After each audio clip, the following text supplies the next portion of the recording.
The story of this champion in long-term recovery is one that goes from being a dope dealer to now serving his community as a dealer of hope. David Stoecker lived a traumatic childhood full of physical and sexual abuse.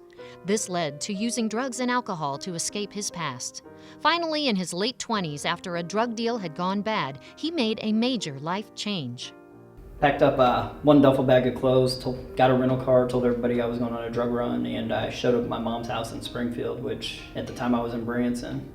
And I was like, Mom, I've got three choices. I can stay with you, get back on my feet, I can continue doing what I'm doing and I'm gonna die, or I can continue doing what I'm doing and the cops are gonna bust me and I'll make them kill me because I won't go back to prison. And she opened up her door to me. David turned his sights to college and earned several degrees, including a master's in social work.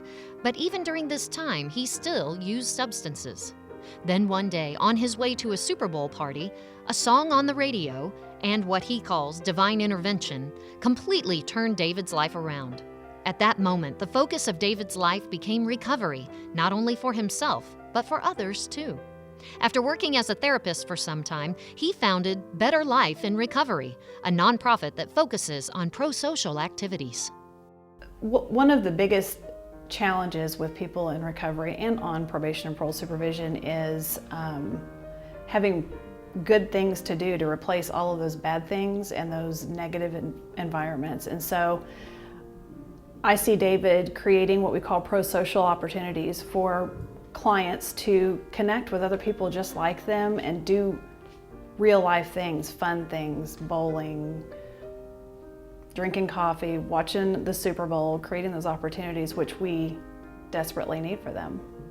He really does have a passion for people who are in recovery to be back in the community, serving the community, and helping to eliminate that stigmatization that happens.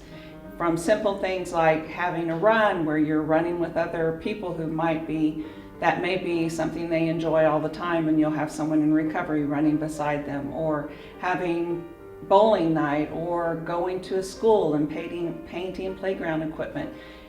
He really does try to get people to understand that you can have fun in recovery and that it can be a lifetime choice that you make, and you don't have to give up things. You can actually build things. And so he shows that leadership, and he helps to develop that leadership in individuals that are in recovery.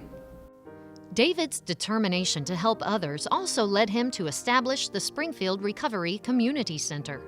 He never quits. David would come to me and we would talk, and I would try to help him to understand what was realistic or what wasn't realistic with some of his plans.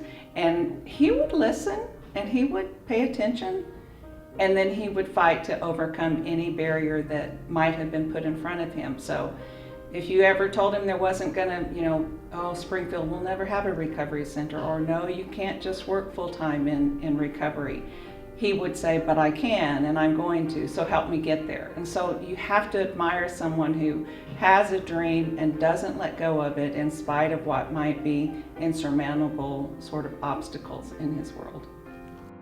David began advocacy and education outreach work for Missouri Recovery Network this year. He's excited to have a larger audience to share his story with and create a bigger impact statewide. David is very ambitious. Back in the early time on his supervision, he was very ambitious toward the wrong direction, and he has taken that ambition toward positive and toward the good. And so that confidence that he bestows is carrying him a long way. David has an amazing story to share about his journey through substance use into long-term recovery. His focus on community involvement, as well as his message of #HopeDealer, has created a new movement of understanding. He understands it on that level. He understands it from not only intellectual, but also very personal. And he is so passionate about people not being stigmatized because of their mental health or SUD issues. He definitely wants others to feel like they can make a difference in spite of having an addiction past. And he sets out every day to be someone that truly does deliver hope to individuals that are suffering with SUD or mental health conditions. For the longest time, I didn't know why everything that happened to me. I call it my garbage theory. You know, everybody has garbage in their life that happened, and when people are in the victim stage, they still sit around and they have no clue why all these things happen, and they beat themselves up about it, and they keep it all inside, and they hide it from everybody else because they don't want people to see that garbage. In the survivor stage, they actually start to take that garbage and they set it around, all those negative choices they've made, all the negative things that have happened to them, but they still don't know why those things happen. They let other people see it, but they really don't know why those things happen. And eventually they come to a conclusion, you know, life sucks, you know, different things, but they actually learn how to survive through it and not keep it inside. In the thriver stage, we take all that garbage and we grind it into compost and we use it to fertilize other people's lives so that if they're going through the same thing, if they're feeling that the way we used to feel, they don't have to feel that way anymore. So to me, a hope dealer is somebody who takes all the tragedies of their past and all the bad choices that they've made, and they use it to inspire other people. He is a gift.